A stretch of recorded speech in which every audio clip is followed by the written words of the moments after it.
اچھا انسان دنیا میں تو ایک دوسرے کو یاد کرتا ہے، یہیں تک نہیں، معاملہ اس سے بھی آگے ہے. چنانچہ قیامت کا دن ہوگا اور وہ سب سے زیادہ پریشانی کا دن ہوگا، سب سے زیادہ مصیبت کا دن ہوگا. اس سے بڑا پریشانی کا دن اور کوئی نہیں ہے. ہر انسان پریشان ہوگا، خوف زدہ ہوگا. اس خوف زدہ ہونے کی حالت میں جب اس کو محسوس ہوگا کہ میرے پاس نیکیاں تھوڑی ہیں، تو وہ نیکیوں کو لینے کے لیے جب کسی کے بارے میں سوچے گا تو قرآن مجید سے ثابت ہے کہ بھائی کی طرف دھیان جائے گا. یوم یفر المرء من اخیہ، بھائی کا تذکرہ پہلے، وامہ وابی، ماں اور باپ کا تذکرہ بعد میں. تو یہ ایسا تعلق ہے کہ دنیا میں پریشانی آئے تو بھی بھائی یاد آتا ہے، اور جب آخرت کی پریشانی آئے گی تو بھی انسان کو بھائی یاد آئے گا. اس تعلق کی ویلیو کرنی چاہیے اور آپس میں گھروں میں بھائیوں کو الفتیں محبتوں کے ساتھ رہنا چاہیے. کاروباری پریشانیاں ہونا یا اختلاف ہونا، ان کو ریزالو کر کے ہمیشہ اس تعلق کو بہتر کرنے کی کوشش کرنی چاہیے، تاکہ اس سے اللہ تعالیٰ بھی راضی ہوں اور ماں باپ بھی اس بات سے راضی ہوں. چنانچہ بھائیوں کے درمیان اور بہنوں کے درمیان محبتوں کے عجیب و غریب واقعات ہیں. ایک واقعہ ہے دو بھائیوں کا، ایک بڑا تھا دوسرا چھوٹا تھا. تو بڑے بھائی کی شادی ہو گئی اور اس کے بچے بھی ہو گئے.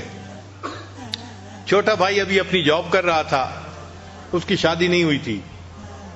ان کے والد فوت ہو گئے، تو والد کی زرعی زمین تھی، وہ ان دونوں بھائیوں نے آدھی آدھی تقسیم کر لی.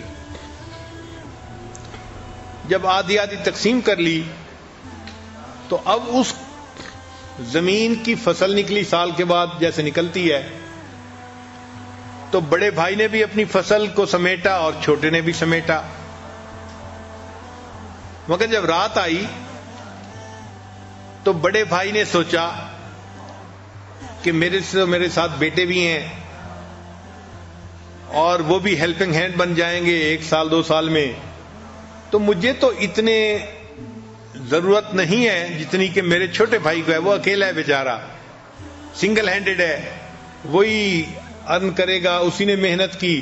تو کیوں نہ میں اپنے حصے میں سے کچھ گندم کی بوریاں اپنے دوسرے بھائی کو دے دوں. چنانچہ اس نے اپنی 5 بوریاں اٹھائیں اور اپنے چھوٹے بھائی کی زمین کے حصے میں جہاں بوریاں پڑی تھیں وہاں جا کے ڈال دی. اللہ کی شان، جب رات کا آخری حصہ آیا تو چھوٹے بھائی کے دل میں بھی یہی خیال آیا کہ ہم 2 بھائی ہیں اور ہماری زمین آدھی آدھی ہے، لیکن میں تو اکیلا ہوں، میری تو ضرورت اتنی نہیں ہے. میرا بڑا بھائی تو فیملی والا ہے، اس کے بچے ہیں، بیوی ہے، ذمہ داری زیادہ ہے، بوجھ زیادہ ہے. کیوں نہ میں اپنی گندم میں سے کچھ گندم اس کے حصے میں ڈال دوں تو اس کو فائدہ ہو جائے گا. چنانچہ اس نے بھی 5 بوریاں اٹھائیں اور بھائی کی بوریوں میں جا کے اس کو رات کو ڈال دیا. اب صبح کا وقت ہوا، دونوں بھائیوں نے اپنی اپنی گندم کا حساب لگایا تو حیران، کیونکہ ان کے حساب سے گندم کی جو گنتی تھی وہ تو اتنی تھی، اور اس میں سے 5 بوریاں انہوں نے دوسرے بھائی کو دے دی تھی رات کو، مگر صبح وہ 5 بوریوں کی جو کمی تھی وہ پوری ہوئی تھی. تو دونوں بھائی اس پر بڑے حیران ہوئے کہ پتہ نہیں گندم ہماری 5 بوریاں کم ہونی چاہیے تھیں، یہ کم کیوں نہیں ہے. اگلی رات آئی تو دونوں بھائیوں نے سوچا کہ آج ہم پھر گندم جو ہے نا اپنے بھائی کے کھیت میں ڈال کے آتے ہیں. اللہ تعالیٰ کی شان کہ ایک نے 5 بوریاں اٹھائیں اور دوسرے نے 5 بوریاں اٹھائیں. جب دونوں ایک دوسرے کی زمین پہ ڈالنے کے لیے جانے لگے تو راستے میں ایک دوسرے سے ملاقات ہو گئی. ایک نے بھی 5 بوریاں اٹھائی ہوئی تھیں ٹریکٹر پہ، دوسرے نے بھی اٹھائی ہوئی تھیں.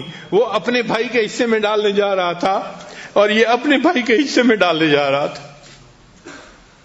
اللہ تعالیٰ ایسی سچی محبتیں ہمیں بھی عطا فرمائے.